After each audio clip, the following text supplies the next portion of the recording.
بسم اللہ الرحمن الرحیم۔ سورۃ الطلاق مدنیہ۔ سورہ الطلاق مدنی سورہ مبارکہ ہے۔ تلاوت میں اس کا نمبر 65 ہے، نزول میں 99، ایک کم 100۔ اس کی کل 12 آیات ہیں، 2 رکوع ہیں۔ لفظ الطلاق، اس کا لفظی معنی ہوتا ہے چھوڑنا، الگ ہو جانا، جدائی۔ اور یہ لفظ بہت کامن ہے، عام ہے، اور ہر چھوٹا بڑا اس لفظ سے واقف ہے کہ جب کوئی مرد اپنی بیوی کو چھوڑنے کا ارادہ کرتا ہے تو وہ چھوڑنے کے لیے جو الفاظ استعمال کیے جاتے ہیں وہ لفظ طلاق ہے۔ اور جب یہ سنا جاتا ہے کہ فلاں نے اپنی بیوی کو طلاق دی ہے تو مطلب یہ ہوتا ہے کہ اس نے اپنی بیوی کو چھوڑ دیا ہے۔ تو طلاق کا معنی چھوڑنا۔ اس سورہ مبارکہ میں طلاق سے متعلق کچھ مسائل بیان ہوئے ہیں۔ تفصیلاً مسائل جو ہیں وہ سورہ البقرہ میں بیان ہوئے ہیں، لیکن کافی حد تک یہاں بھی اللہ نے مسائل کو بیان کیا ہے۔ اگر مزید تفصیل کے لیے آپ پڑھنا چاہیں تو سورہ البقرہ کی آیت نمبر 228 سے لے کر 235 تک، اور اس سے آگے بھی کچھ جگہوں پہ ذکر ہے، تقریباً 242-43 تک یہ مسائل چلتے ہیں طلاق سے متعلق۔ ہم پہلی آیت پڑھیں گے اور اس پہ پھر ہم بات کرتے ہیں۔ فرمایا یا ایھا النبی اذا طلقتم النساء، اے نبی صلی اللہ علیہ وآلہ وسلم، اذا جب، جس وقت، طلقتم تم طلاق دو۔ پہلے خطاب رسول کریم صلی اللہ علیہ وآلہ وسلم سے ہے، لیکن آگے جمع کا صیغہ استعمال کیا، چونکہ آپ امت کے لیے رول ماڈل ہیں، آپ کی زندگی اسوہ حسنہ ہے، بہترین نمونہ ہے، تو آپ سے خطاب شروع کر کے پوری امت کو، قیامت تک کے اہل ایمان کو یہ نصیحت کی جا رہی ہے، تلقین کی جا رہی ہے کہ اگر کوئی ایسے حالات پیش آ جائیں کہ جس میں میاں بیوی کا ساتھ رہنا، اکٹھے رہنا ممکن نہ رہے تو پھر تم طلاق دے دو۔ پچھلی سورہ مبارکہ میں اللہ رب العزت نے ازواج کو اور اولاد کو کیا کہا کہ یہ تمہارے دشمن ہے، لیکن ساتھ ہی 3 باتیں کہیں کہ ایک تو یہ ہے کہ تم ان کو معاف کر دو، دوسرا یہ ہے کہ درگزر کرو، تیسرا یہ ہے کہ ان کو بخش دو۔ یعنی تمہاری بیوی جتنی بھی وہ بری ہے، اگر معاملات چل سکتے ہیں، اس میں کافی کمیاں ہیں، کافی معاملات میں مسائل ہیں، تو حتی الوسع تم اس کے ساتھ گزر بسر کرو، حتی الوسع گزر بسر کرو۔ اب یہاں پر اللہ نے طلاق کے بارے میں بات کر دی، یعنی اگر پوری کوشش کرنے کے باوجود میاں بیوی ایک ساتھ نہیں چل سکتے تو پھر اسلام قطعاً اس کی اجازت نہیں دیتا کہ ذہنی طور پر دونوں مفلوج ہو جائیں، چاہے عورت ہو جائے چاہے مرد ہو جائے۔ یہ بات بھی ذہن میں رکھیں کہ بعض لوگ اس کو بہت ہوا بنا لیتے ہیں۔ عام طور پہ آپ نے یہ سنا ہے کہ میاں بیوی گاڑی کے 2 پہیے ہوتے ہیں، اگر ایک پہیہ کام ہی نہیں کر رہا تو گاڑی کیسے چلے گی؟ چاہے وہ خامند کی طرف سے مسائل ہیں، چاہے وہ بیوی کی طرف سے مسائل ہیں۔ تو اللہ تبارک و تعالیٰ نے اس کا سلیوشن اور اس کا حل کیا دیا کہ تم اپنی بیوی کو چھوڑ دو، اور اگر خامند ظلم کر رہا ہے، زیادتی کر رہا ہے، تو اللہ نے عورت کو حق دیا کہ وہ خلا لے لے۔ کیا لے لے؟ خلا لے لے۔ یہ دونوں چیزیں میں سمجھتا ہوں، بلکہ اہل علم کی یہ باتیں ہیں کہ یہ اللہ کی طرف سے ایک رحمت ہے۔ جس طرح زنا کی روک تھام کے لیے نکاح کو اللہ تعالیٰ نے پرموٹ کرنے کے لیے اس کے اوپر باتیں کی، اس کے فضائل بتائے اور اس کی حکمتیں بتائیں، اسی طرح اس میں بھی یہ حکمت ہے کہ زندگی ایک سکون کا نام ہے۔ اگر ذہنی طور پر آپ پرسکون نہیں ہیں، چونکہ اگر آپ سورہ الروم کو پڑھیں، سورہ الروم کی آیت نمبر 21 کو، تو اللہ تبارک و تعالیٰ نے کہا کہ اللہ کی نشانیوں میں سے یہ بھی ایک نشانی ہے کہ اس نے تم سے تمہاری بیویوں کو پیدا کیا، اور ساتھ ہی فرمایا لِتَسْكُنُوا إِلَيْهَا، تاکہ تم ان کی طرف سے سکون حاصل کرو۔ اور وہ سکون کئی طرح کا ہے، ذہنی سکون بھی ہے، قلبی سکون بھی ہے، جسمانی سکون بھی ہے، ہر اعتبار سے تمہیں سکون حاصل ہو۔ اگر ایک مرد کو اپنی بیوی کی طرف سے وہ سکون نہیں مل رہا جس مقصد کے لیے نکاح کیا گیا ہے، تو پھر اس کے ساتھ چلنا یہ مناسب نہیں ہے، بلکہ ایسی عورت کو چھوڑ دینا یہ زیادہ بہتر ہے۔ اور سورہ النساء کی آیت نمبر 130 میں اللہ رب العزت نے یہ بھی بات بتا دی کہ اگر دو میاں بیوی آپس میں نہیں چل سکتے اور وہ علیحدہ ہو جاتے ہیں، سپریشن حاصل کر لیتے ہیں، اور مرد کہیں اور شادی کرتا ہے، عورت کہیں اور کرتی ہے، تو اللہ ہو سکتا ہے اس میں ان کے لیے برکت پیدا کر دے، یعنی عورت کو اس کی مرضی کا خامد مل جائے اور مرد کو اس کی مرضی کی بیوی مل جائے، اور اس طرح وہ ایک سکون کی زندگی میں آ جائیں۔ گویا اسلام جو ہے، وہ کل جو بات ہوئی تھی نا کہ اسلام زبردستی ہم سے عبادت نہیں کروانا چاہتا، کل کی جو آیات تھی اس میں یہ بات ہوئی تھی، اسلام یہ چاہتا ہے کہ ہم کوئی بھی کام خوشی سے کریں۔ تو نکاح یہ دین ہے، یہ ذہن میں رکھنا ہے، یہ ایسا دین ہے کہ اس پر عمل ہم کرتے ہیں تو ہمارا ایمان مکمل ہوتا ہے۔ تو ایک چیز جس سے ایمان مکمل ہوتا ہے، مکمل ہونے کے بجائے الٹا ہم وہ ایمان سے بھی جاتے رہیں اور لڑائی جھگڑے اور روزانہ کی بنیاد پہ مسائل کھڑے رہیں، اور پھر آنے والی نسل اس کے اوپر منفی اثرات مرتب ہوں، تو اسلام قطعاً اس کی اجازت نہیں دیتا۔ اس لیے اسلام نے کہا کہ تم اس عورت کو جس کے ساتھ تمہارا نباہ نہیں ہو سکتا، غلطی اس کی ہے، کس کی ہے، یہ بات کا معاملہ ہے، معاملہ نہیں چل سکتا، حتی الوسع کوشش کرو، ثالثی بناؤ، پنچایت کے اندر مسائل لے کے جاؤ، خاندان کے بڑوں کے سامنے اپنے وہ ایشوز اور مسائل رکھو، لیکن یہ سارا کچھ کرنے کے باوجود کوئی حل نہیں نکل رہا، تو پھر آخری حل کیا ہے؟ اس عورت کو چھوڑ دینا۔ یا اگر مرد نہیں چھوڑ رہا، عورت اس مرد کے ساتھ نہیں چلنا چاہتی، تو پھر عورت کو اللہ رب العزت نے یہ اختیار دیا ہے کہ وہ حاکم کے ذریعے، قاضی کے ذریعے خلا لے لے۔ اب اس آیت کو تھوڑا سا سمجھیں۔ فرمایا اے نبی صلی اللہ علیہ وآلہ وسلم، جب تم عورتوں کو طلاق دو، ان عورتوں سے مراد ہے وہ عورتیں ہیں جن سے شادی ہو گئی اور خلوت کی زندگی آپ نے چاہے ایک رات گزار لی ہے، گزار چکے ہیں۔ چونکہ ایسی عورت جس سے نکاح ہوا ہے لیکن آپ نے اس کے ساتھ خلوت کی زندگی نہیں گزاری، تو اس کی عدت نہیں ہے، اس کی عدت نہیں ہے۔ جیسے عام طور پہ نکاح ہو جاتا ہے اور رخصتی سے پہلے ہی طلاق ہو جاتی ہے، تو ایسی عورت کی کوئی عدت نہیں ہے، اس کو ابھی طلاق ہوئی ہے، اگلے ہی لمحے وہ اگلا نکاح کر سکتی ہے۔ کرنا تو نکاح ولی نے ہے، ولی کی اجازت سے ہوگا، لیکن اس کے اوپر کوئی عدت، کوئی پابندی نہیں ہے۔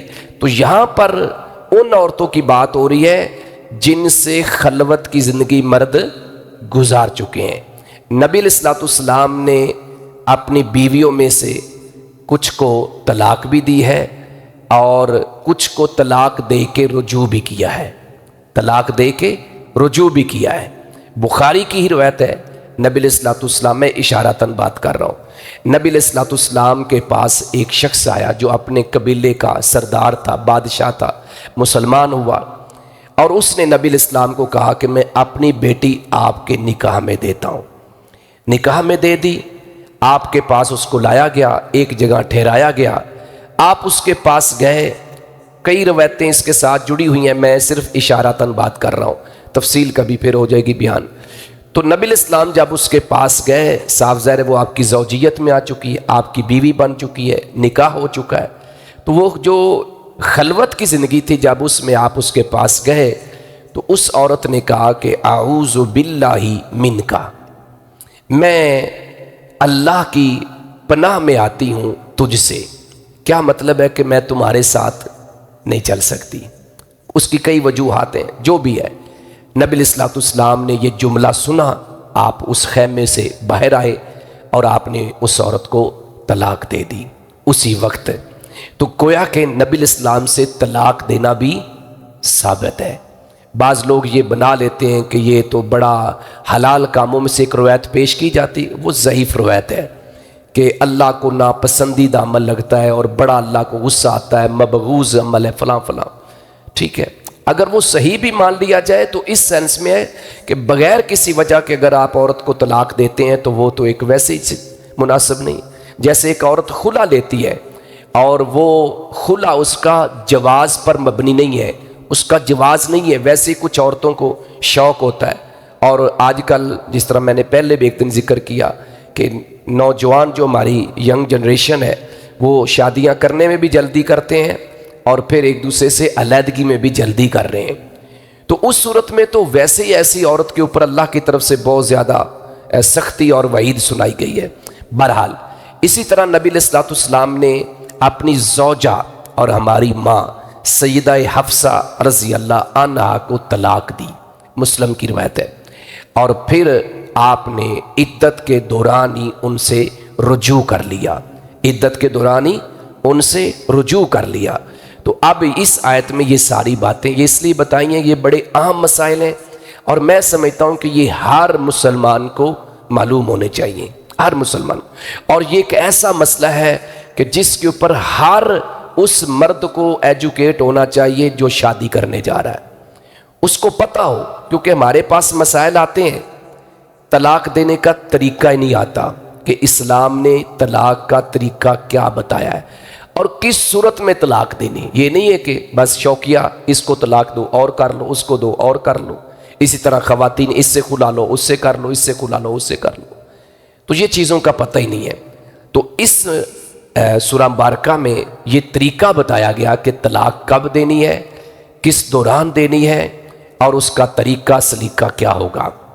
اے نبی صلی اللہ علیہ وآلہ وسلم، جب تم ان عورتوں کو طلاق دو، کون سی عورتیں؟ جن سے دخول ہو چکا ہے، خلوت آپ گزار چکے ہیں، فَطَلِّقُوهُنَّ، تو آپ ان کو طلاق دیں، لِعِدَّتِهِنَّ، ان کی عدت میں۔ اچھا، طلاق کی بھی ایک عدت ہے، عدت سے مراد ٹائم پیریڈ ہے، عدت سے مراد کیا ہے؟ ٹائم پیریڈ، یعنی طلاق دینے کا بھی ایک وقت ہے، اور یہ عام لوگوں کو پتہ ہی نہیں ہے۔ وہ وقت کیا ہے؟ وہ وقت صحیح بخاری کی اس روایت کو آپ ذہن میں رکھیں کہ حضرت عبداللہ بن عمر رضی اللہ عنہما نے اپنی بیوی کو طلاق دے دی۔ حضرت، اب یہ دیکھنا صحابی رسول ہے، ہمارے ہاں تو یہ بڑے مسائل بن جاتے ہیں نا۔ حضرت عبداللہ بن عمر رضی اللہ عنہما صحابی رسول، متقی انسان، طلاق دے دی، لیکن عدت میں طلاق نہیں دی، یعنی وہ طلاق دینے کا ٹائم نہیں تھا، وقت نہیں تھا۔ کس میں دی؟ حیض کے دوران، جو عورت کا پیریڈ ہوتا ہے 5-7 دن کا، اس کے دوران اس کو طلاق دے دی۔ حضرت عمر رضی اللہ عنہ نبی علیہ السلام کے پاس تشریف لائے اور آپ کو یہ واقعہ بتایا کہ یہ معاملہ ہوا ہے۔ رسول کریم صلی اللہ علیہ وسلم نے حضرت عبداللہ بن عمر رضی اللہ عنہما کو حکم دیا کہ آپ اپنی بیوی سے رجوع کر لیں. کیا کر لیں؟ رجوع کر لیں. پھر اس حیض سے وہ پاک ہو جائیں. یہ جو پیریڈ ہے جس میں آپ نے طلاق دی ہے، پھر اس کے بعد دوبارہ اس کو حیض آئے، یعنی 20 22 25 دن کے بعد پھر وہ پاک ہو جائے. پھر وہ پاک ہو جائے. پھر اگر آپ کا دل چاہے اس کو چھوڑنے کا تو پھر بغیر اس کو چھوے، یعنی اس سے خلوت کی زندگی گزارے بغیر، لمحات گزارے بغیر اس کو طلاق دے دو. بات سمجھ آئی ہے؟ تو عدت کیا بنی؟ حالت طہر میں عورت کو طلاق دی جائے، اور ایسا طہر جس میں آپ نے اپنی بیوی سے خلوت کے لمحات نہیں گزارے. اب ذرا سوچیں، اگر یہ بات ہر ہمارے مسلمان بھائی کو، مرد ہے عورت ہے، اس کے علم میں ہو. اکثر کیا پوچھتے ہیں؟ جو غصہ آیا میں طلاق دے چھڑی. اس نے نہیں دیکھا کہ وہ پیریڈ کا ٹائم چل رہا ہے، مینسز چل رہے ہیں، یا وہ حاملہ ہے. گو کہ حیض کی حالت میں طلاق واقع ہو جاتی ہے. جس طرح اس حدیث سے ثابت ہو رہا ہے کہ اگر یہ طلاق واقع نہ ہوتی تو نبی پاک علیہ السلام فرماتے کہ یہ طلاق نہیں ہوئی. طلاق واقع ہو چکی ہے، لیکن یہ عمل سنت کے مطابق نہیں ہے، یہ شریعت نہیں ہے. آپ نے کہا اس سے رجوع کرو، پھر یہ اس کو طہر کے بعد ایک حیض آئے، پھر جب طہر ہو اس میں آپ نے طلاق دینی، اور شرط یہ ہے کہ آپ نے اس کے ساتھ خلوت کے لمحات نہ گزارے ہوں. اب ذرا سوچیں، عورت طہر کی حالت میں ہے، طہر کی حالت میں 5 دن قبل 10 دن قبل وہ اپنے اس پیریڈ سے پاک ہوئی ہے، اور مرد اس کے ساتھ خلوت کے لمحات گزار چکا ہے، لڑائی ہو گئی ہے. اب اس کو یہ پتا ہو کہ اسلام کے مطابق چونکہ میں اس سے خلوت کے لمحات گزار چکا ہوں، مجھے طلاق دینے کی اجازت نہیں ہے، تو طلاق دے گا؟ نہیں نہ دے گا. جب نہیں دے گا تو اتنے دن جو باقی پڑے ہیں اتنے دنوں کے اندر کیا ہو جائے گا؟ وہ غصہ، اور غصہ وقتی ہوتا ہے نا. اکثر فون کر کے یہی کہتے ہیں کہ مجھے غصہ آیا اور میں نے غصے میں یہ کہہ دیا. بات سمجھا رہی کہ نہیں آ رہی؟ تو غصہ کیا ہو جائے گا؟ 2 منٹ بعد، 10 منٹ بعد، یا ابھی 5 دن 10 دن ابھی باقی ہیں اگلے پیریڈ کے، اور پھر اس کے بعد پاکیزگی کے. تو اتنے دنوں کے اندر غصہ بھی ٹھنڈا ہوگا اور اس کو سوچنے کا موقع بھی ملے گا، اور ہو سکتا ہے کہ عورت کو بھی یہ احساس ہو جائے کہ میری غلطی ہے.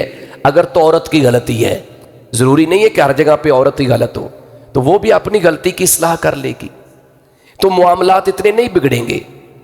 کچھ تو ہوتے نا ارادہ تن، اگر واقعی آپ نے ارادہ کر لیا، آپ کے معاملات نہیں چل رہے، تو پھر اس کا طریقہ یہ ہے کہ وہ جو عدت اسلام نے بتائی ہے، وہ عدت کیا ہے کہ ایسے طہر میں طلاق دی جائے جس میں آپ نے خلوت کے لمحات نہیں گزارے. اب دوسری بات یہ ذہن میں رکھیں کہ طلاق صرف ایک ہے. طلاق کیا ہے؟ صرف ایک ہے. وہ ایک مجلس میں ایک سے زیادہ طلاقیں دے، یا رجوع کیے بغیر، تجدید نکاح کے بغیر. اگر عدت کا ٹائم جو طلاق کے بعد عدت کا پیریڈ ہے وہ گزر گیا ہے تو رجوع کا موقع ختم ہو گیا.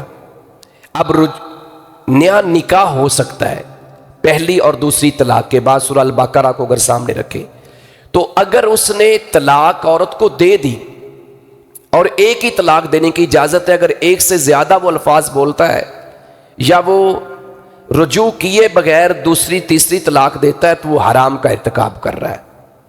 اور اس میں بھی اسلام کی ایک حکمت ہے. حکمت کیا ہے کہ جب آپ ایک طلاق دیں گے تو آپ کے پاس یہ موقع رہے گا عدت میں رجوع کرنے کا، اور عدت کے بعد دوبارہ اس سے نکاح کرنے کا. اور یہ بھی بڑا اہم مسئلہ ہے.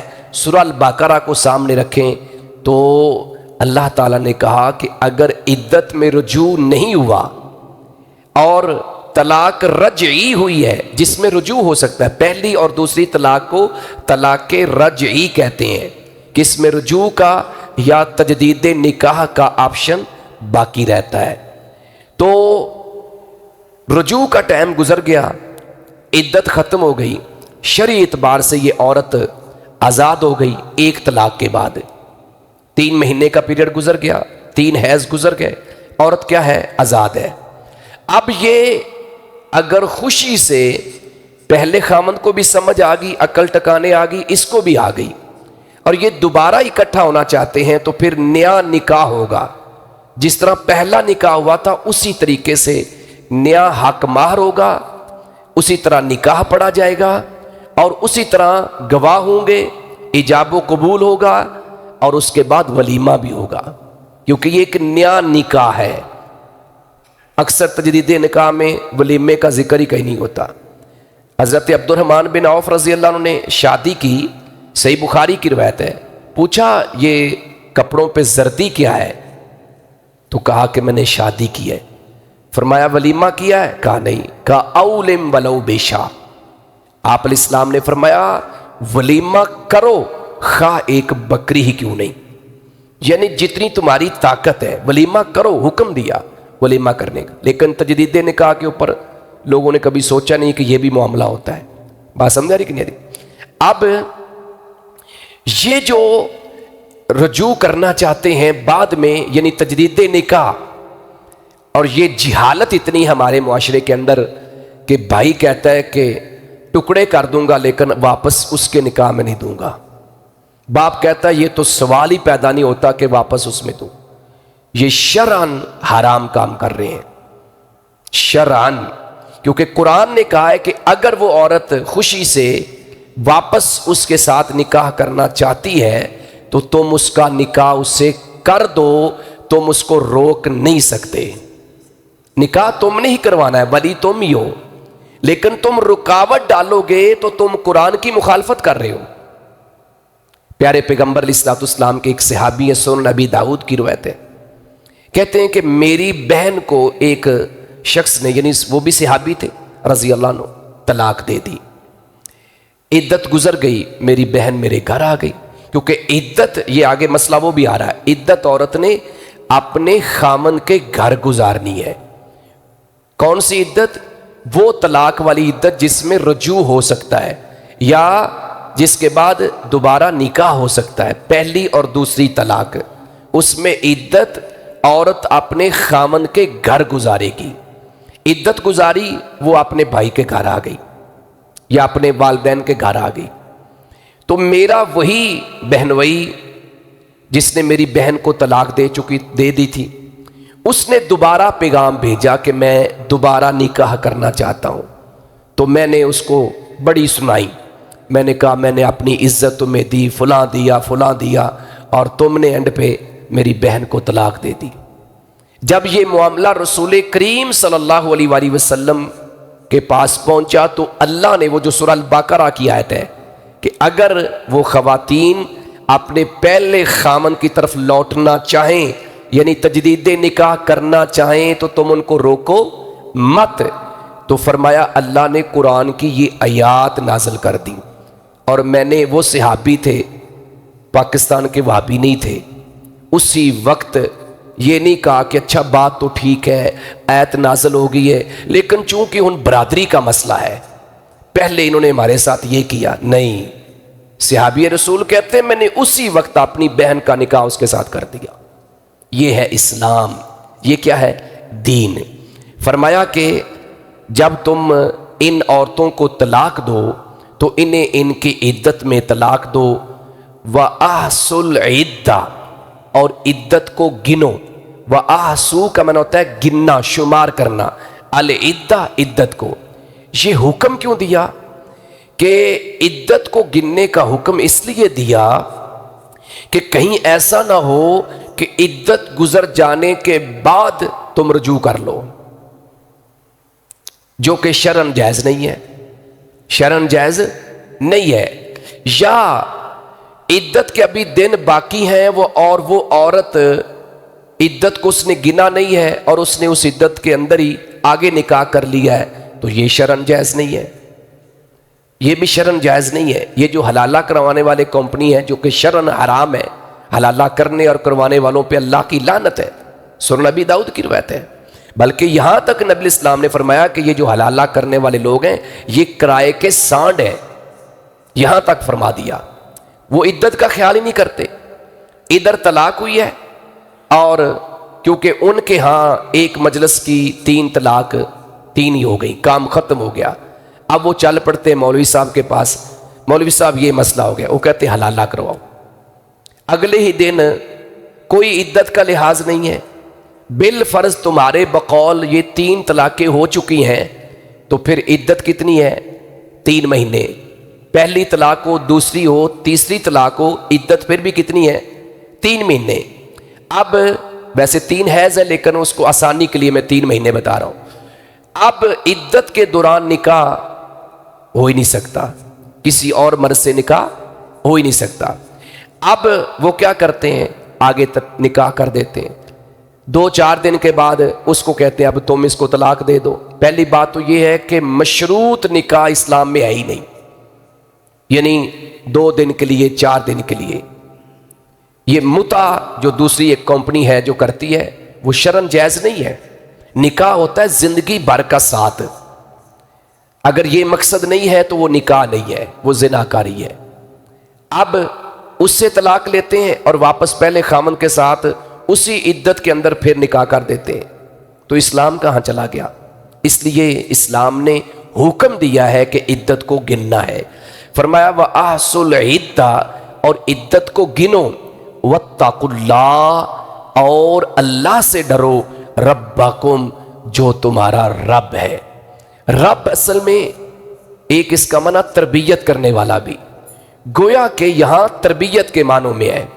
اللہ تمہاری تربیت کر رہا ہے، تمہیں سلیقہ اور طریقہ بتا رہا ہے، مینرز بتا رہا ہے کہ تم نے اسلام پر عمل کیسے کرنا ہے، تمہاری نجی جو زندگی ہے وہ کیسی ہونی چاہیے، تمہارے یہ نکاح کے طلاق کے مسائل کا تمہیں علم ہونا چاہیے۔ اللہ تمہاری تربیت کر رہا ہے، اس لیے فرمایا اور اللہ سے ڈرو۔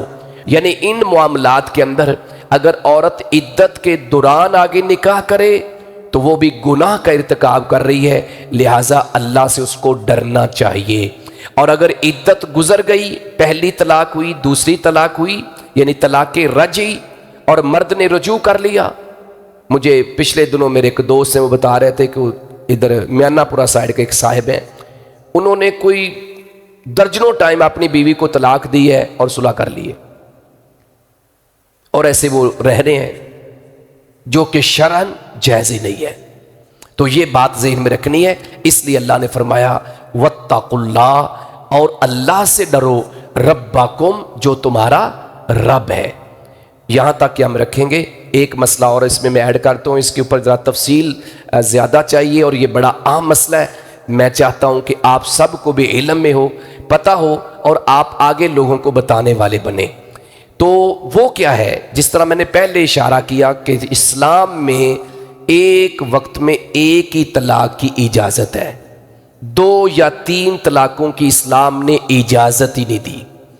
اس کا نقصان کیا ہوتا ہے کہ بالفرض اگر 3 طلاقیں ہم نے دے دی ہیں، ایک ساتھ دے دی ہیں، ایک ہفتے کے وقفے سے دے رہی ہیں، مہینے کے وقفے سے دے دی ہیں، تو پھر کیا ہے، وہ دروازہ ہم بند کر دیتے ہیں۔ گو کہ اس کے اوپر ایک اختلاف بھی ہے، مجھے جو سمجھ ہے، اور عرب کے تقریباً 90% علماء کا یہی موقف ہے کہ جب تک آپ اپنی اس بیوی سے رجوع نہیں کر لیتے یا عدت کے بعد دوبارہ نکاح نہیں کر لیتے، آپ اس عورت کو دوسری طلاق دے ہی نہیں سکتے، کیونکہ جب آپ نے پہلی طلاق دی ہے تو آپ کی بیوی ختم ہو گئی۔ البتہ عدت میں رجوع کا ایک حق ہے، اور وہ رجوع کے لیے بھی ایک طریقہ ہے کہ گواہوں کی موجودگی میں آپ یہ کہیں کہ میں اس اپنی بیوی سے صلح کر رہا ہوں۔ بند کمرے میں صلح رجوع نہیں ہے، ہمیں یہ بھی نہیں پتا۔ بند کمرے کا رجوع جو ہے یہ اسلام نہیں ہے، تاکہ لوگوں کو علم ہو، کل کو یہ نہ، اور یہی مسائل ہوتے ہیں کہ ہم اندر کھاتے طلاق دیتے ہیں، اندر کھاتے صلح کرتے ہیں، اور کئی دفعہ معاملہ ہوتا رہتا ہے اور ہمیں اسلام کا پتہ ہی نہیں ہے۔